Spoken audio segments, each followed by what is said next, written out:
Nagdi-DIY nga po ako ng bigla. Hello! Hi! Nabudol ako, kapasito. Magaling si Madam magpaliwanag eh. Si Kuya Arom, nandito na sa aming pwesto. Ayan po. Hello! Kuya Aro po pala yung sinoutout ko kahapon. Napabisita at bumili na rin, syempre.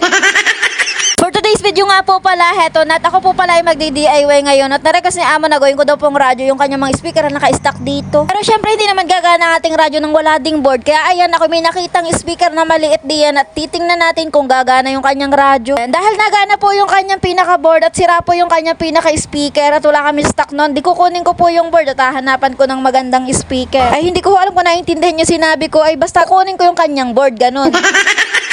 Ang ginawa ko nga ho din, pinagtitesting ko muna nang ma-realize ko na arin na nga ho talaga ang aking gagamitin at maganda't buong buo pa. Yan nga po yung sobrang tagal na ho dito sa aming shop. Ay kesa naman po i-dispose ko na ay arin gagawin ko na lang ang radyo. Yan ho ay sarili namin at baka panghinayangan nyo pa ang board niyan. Yan po ay napagkahoy-kahuyan na ng aking amo.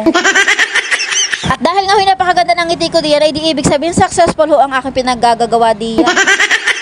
Baka ho nagtataka kayo diyan kung bakit sinusunog ko yung speaker na maliit dahil kinukuha ko po yung case nung kanyang board. Finish natin. Nagagamit na namin yung radyo kasi ang request ni Amo naman kasi talaga ay gawin kong radyo. Pinapala naman ako sa pagkakalikot ko for today's video.